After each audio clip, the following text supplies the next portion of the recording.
Edhe pse kanë kaluar më shumë se 10 ditë nga vërshimet në disa komuna, nuk ka ende asnjë vlerësim zyrtar, as nga niveli qendror e as nga ai lokal, për sipërfaqet e përmbytura, numrin e shtëpive e objekteve të dëmtuara dhe qytetarët e prekur. Koha u ka dërguar pyetje të gjitha komunave të prekura nga vërshimet e fillim janarit, se sa persona kanë aplikuar për vlerësimin e dëmeve. Nga komunat që janë përgjigjur, vetëm ajo e Deçanit ka një vlerë preliminare të dëmeve të shkaktuara.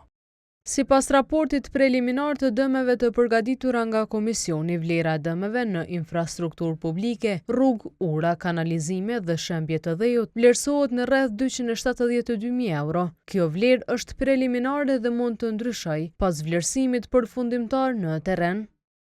1484 është numri aplikimeve në Malishev, Prizren, Lipjan Shtime, Rahovec, Klin, Drenaz, Deçan. Më së shumti kërkesa ka pranuar Rahoveci, 425. E në komunat e Suarekës, Jonikut, Gjakovës, Fushë Kosovës dhe Vushtrisë nuk kanë ofruar të dhëna. Në të njëjtën kohë me një pjesë të Kosovës ishin përmbytur edhe disa qarqe në Shqipëri. As atje nuk është bërë ende vlerësimi zyrtar i dëmeve. Mirëpo qeveria në Tiranë ka ndarë 50 milion euro për kompenzim dhe Ministria e Mbrojtjes ka bërë të ditur se janë përmbytur afro 1600 banesa dhe 14.000 hektar tokë bujqësore.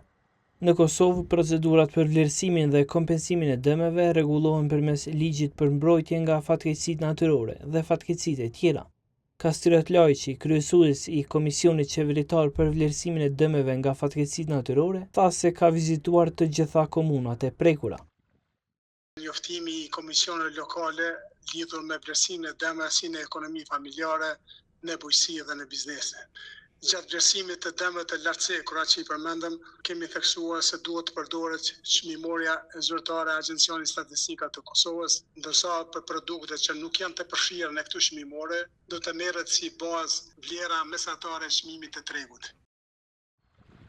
Lajçi u shpreh se bazuar në ligj, Komisioni Qeveritar nuk kryen vlerësimin në terren, por vetëm shqyrton dokumentacionin e dërguar nga komunat. Kur e bëjmë vlerësimin e dëmit, niveli komunal e dërgon tek kryetari. Kryetari e çon në asamble komunale, e votojnë, masi të votohet ata e çojnë në Ministritë Administratës së Pushtetit Lokal për me marrë një vendim sipas ligjit dhe masi të marrin atë vendimin pozitiv, ajo vjen te Komisioni Qendror për vlerësimin e dëmeve.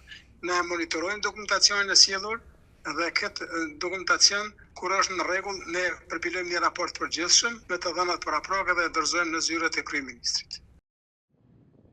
Vendi u përball me 2 valë vërshimesh. E para ishte me 6 dhe 7 janar, kryesisht në komunat e Rrafshit, të Dugagjinit dhe në Drenaz. E vala e dytë me 10 janar goditi kryesisht pjesën lindore.